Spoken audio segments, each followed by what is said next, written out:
If you've got a diesel engine on your boat, you know you need to have some regular maintenance that you do. One of these big ones is changing the oil. This is a messy job. It can be made a little less messy with just a little bit of preparation. Hi, I'm Nika Waters, and welcome to the Boat Galley Podcast.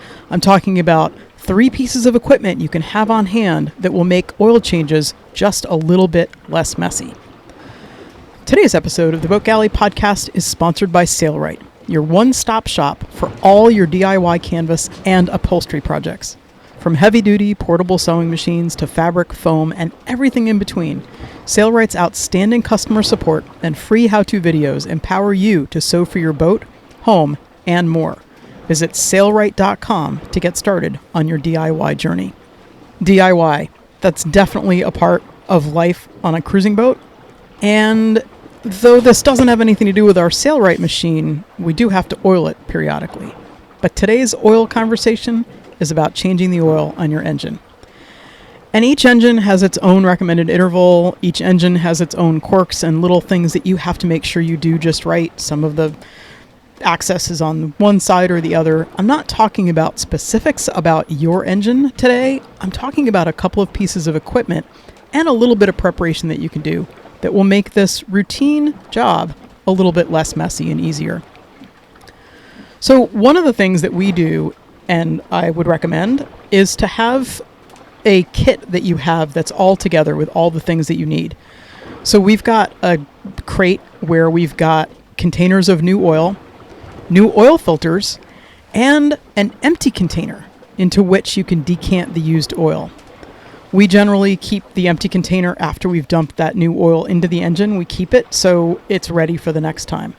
If you don't have one of those and you need a place to get rid of oil, generally if you go look in recycle bins or even sometimes in dumpsters, you can find old plastic containers that have screw tops on them. So that's a trick. If you don't have a container, you can go find one relatively easily. At least that's been our experience.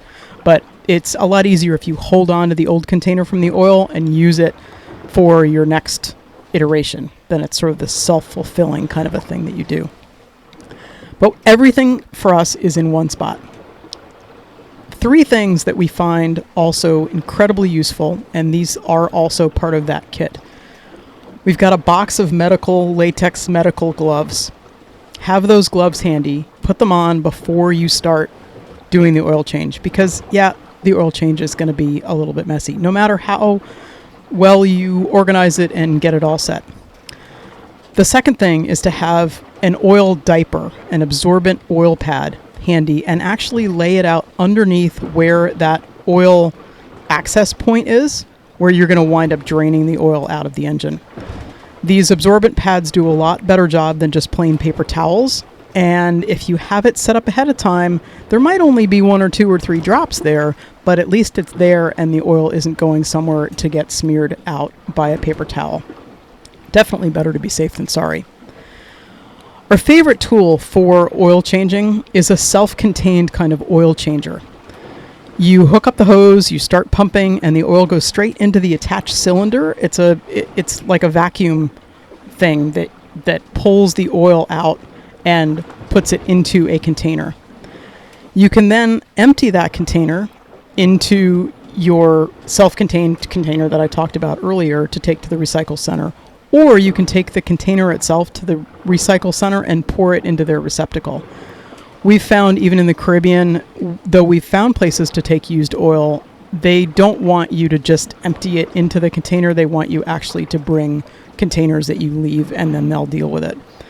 The other thing is we have a smaller one of these manual oil changers. If you Google manual oil changer, and I'll put a link in the show notes, we found it at West Marine. We've got the smaller one just because the big one is too big for our boat, and the smaller one, unfortunately, doesn't hold enough oil for one complete oil change. So it's a little bit of a catch-22, but we chose the smaller one for space reasons. The other trick, just a little bit of a trick, is that it helps the oil to flow more smoothly if you let the engine warm up and run for a few minutes first. You don't need it to be super hot, but get the oil so it's a little bit more liquid, particularly if you're in a colder climate. this is super, super helpful. The last time we changed oil in the Caribbean, it was warm enough that we didn't actually run the engine, and it went fine, but we feel like we probably could have gotten the last few drops out if we had run the engine a little bit beforehand. So that's it. Some oil change tips. Have everything in one place on hand. Have your gloves ready. Have an oil diaper. And our favorite tool is that manual oil changer, the self-contained oil changer.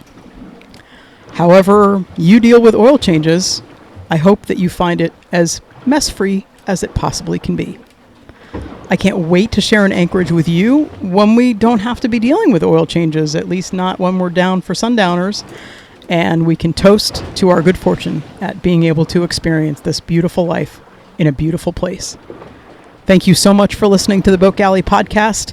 I hope you found this helpful and useful. That's our whole goal at the Boat Galley, is to make boat life better. If we've helped you, please don't forget to subscribe. Please don't forget to share us with your friends. And we totally love it when we hear from our listeners. Have the most fantastic week.